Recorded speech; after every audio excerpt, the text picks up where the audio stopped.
Hello, you're watching Eye on Africa on France 24. I'm James Creedon. These are the headlines from across the continent this evening.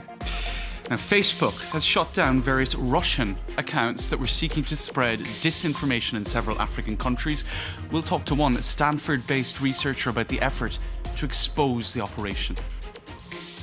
And in Senegal, the baobab tree is central to culture and folklore, yet a whole swathe of forest, 1 hour from Dakar, risks being swallowed up by mining. Demand for cement is seeing acres of the trees felled, despite there being a national symbol of Senegal. And in Zimbabwe, female rangers are increasingly seen as better at stopping poaching. Armed and trained like special forces, whole units of female rangers are now protecting the country's most iconic wildlife. We'll take a look at that story later on in the show. Thanks for watching. Now we'll start with the revelation that Facebook has taken down accounts linked to a Russian ally of President Vladimir Putin seeking to spread disinformation on the social network in 8 African countries. The accounts originated in Russia and targeted Madagascar, Central African Republic, Mozambique, the Democratic Republic of Congo, Ivory Coast, Cameroon, Sudan and Libya. The influence operations hiding behind fake identities were traced back to Yevgeny Prigozhin. He has been indicted in the United States in connection with a campaign targeting the 2016 US elections. Now, to talk about all of this, we're joined by Shelby Grossman, who is a research scholar for the Stanford Internet Observatory. Shelby, thanks so much for talking to us on France 24. You're one of the authors of a research paper entitled Evidence of Russia-Linked Influence Operations in Africa. Are we talking about the same kind of accusations of meddling that we saw in the last US presidential election? Yeah, so in some ways we are. In some ways, some of the strategies are quite similar. And in other ways, some of the strategies are fairly different. So we see in this operation targeting Africa, not just the creation of Facebook pages, but we also see the creation of 2 news websites in Sudan that appear to have employed actual Sudanese reporters. We see the creation of Telegram groups, of WhatsApp groups, in some instances, the creation of Google forms, seemingly trying to relate more directly with citizens. We saw one of the pages host a contest, but we also do see some of the same strategies that we saw, for example, the Internet Research Agency using in the US. So, for example, the creation of seemingly original country-specific memes. Now, technically speaking, can you give us some more details on the precise nature of the meddling that was going on? Yeah, so it really varied across countries. I can give you 2 examples. So first, there were several pages targeting Libya that could best be considered like Gaddafi nostalgia pages. So these were pages that tried to remind citizens about how great things were under Gaddafi. And these pages would every once in a while throw in posts that were supportive of Saif al-Islam Gaddafi, one of Gaddafi's sons, who's seen as a possible future presidential contender.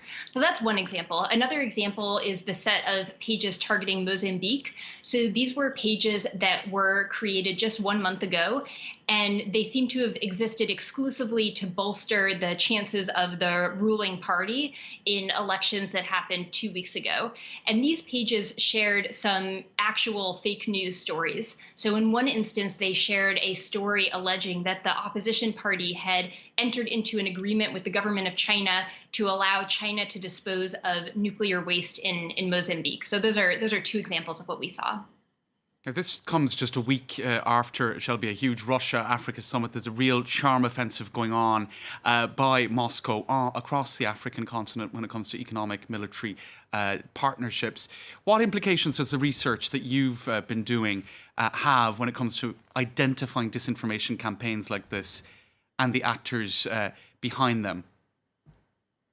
Yeah, so I think it suggests that it's going to become increasingly difficult to identify these disinformation campaigns. So if you were an ordinary Libyan citizen, it's really hard to imagine how you ever would have been able to figure out that these pages were tied to Russia. So if you had taken advantage of Facebook's page transparency feature, you would have seen that the admins were located in Egypt. And there's some evidence that these Prigozhin-linked entities were subcontracting out to an Egyptian digital marketing firm. So this franchising of disinformation operations is going to make it increasingly hard for citizens and disinformation researchers to both identify these campaigns and the actors behind them going forward.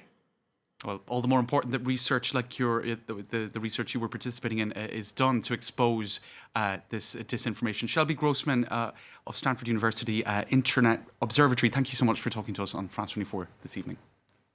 Thank you. Now, flooding in Somalia has displaced at least 200,000 people, including thousands of children, according to the NGO Save the Children. Heavy rains are pounding the East African nation, threatening residents in the centre of the country with the spread of disease. More rains are expected in the coming days.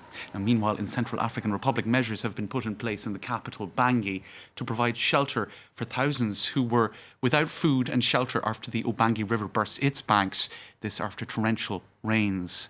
The capital's sports complex has been made available for some 4,000, mostly women and children. Meanwhile, the government has made an appeal for additional international aid. Now, Nigeria's government has lifted a ban on the operations of two prominent international aid groups, this after accusing them of providing food and medicine to Boko Haram extremists. The two aid groups, Mercy Corps and Action Against Hunger, had denied the accusations and expressed relief on Wednesday that the ban had been suspended. More than 350,000 people now can receive food assistance that had been put on hold. Now, millions of people in the northeast of Nigeria have been displaced by Boko Haram's decades-long insurgency, and widespread hunger has followed. Now, across Africa, and notably in Senegal, the baobab tree is seen as having sacred qualities. The tree is deeply embedded in folklore and tradition. But a quarry near Dakar risks expanding into a baobab forest. A housing crisis and the need for cement is likely to take priority, and seeing baobabs felled in order to allow the quarry to expand. Nicolas Germain has the story. Drone footage shows how this quarry is encroaching on a baobab forest near Dakar. The cement factory has been here for nearly 2 decades. Now the government has just approved an expansion of 236 hectares. This has enraged locals and environmentalists who say the factory is not respecting its commitments. In the contract, it was clearly specified that after the work was done, it is necessary to replant, to put in new plant species, which would allow the people to reclaim these areas. Explosions from the quarry cracked the walls of the nearest houses, and health workers say the factory has had negative consequences for local residents. Since the war started in the quarries, there has been an increase in respiratory diseases. These include tuberculosis, asthma, and pneumonia. The government says the housing industry needs the quarry to expand. When we allow deforestation in one area, we make sure that another forest is planted elsewhere on our territory. The Senegalese state will respect its environmental goals. In Senegal, baobab trees are a national symbol. Its leaves are used for tea brewing, and its fruit has health benefits. To Zimbabwe next, where women are forming new teams of rangers in the pushback against poaching. The thinking is that units made up of women are less likely to use excessive force in tracking down and containing poachers. The initiative began in 2017, and it has another goal too, to provide a new career path for women who have been marginalised or abused. This report by our colleagues at Agence France Presse. This is Hell Week, a brutal physical and mental challenge designed to leave only the best game rangers standing. Among the strictly female group is Chiavetso Motero. Married at a young age, she moved with her husband and small child to South Africa, where she was physically abused by her mother-in-law.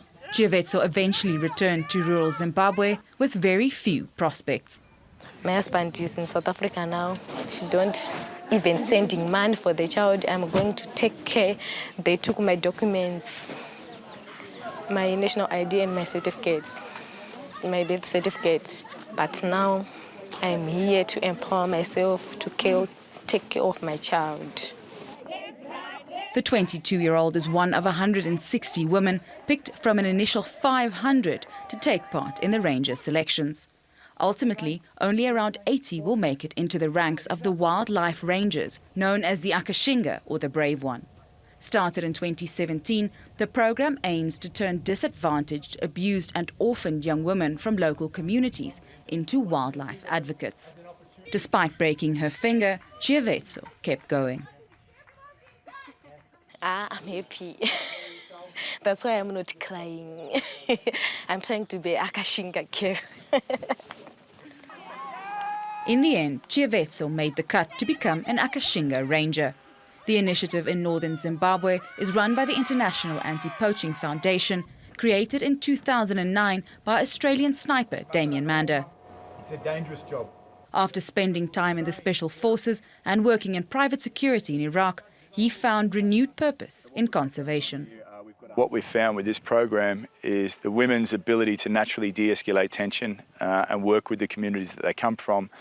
We're not having a war with the local community, and the government hasn't had to make a choice between conservation or communities. And in so many ways, women have become the bridge that conservation had to build into these communities. In the 16 years before the program was launched, 8,000 elephants were killed in this area. Since the rangers' arrival 2 years ago, elephant poaching has dropped by 80%. In this time, the women made 115 arrests without a single shot fired. That brings us to the end of this edition of Eye on Africa. Thanks for watching.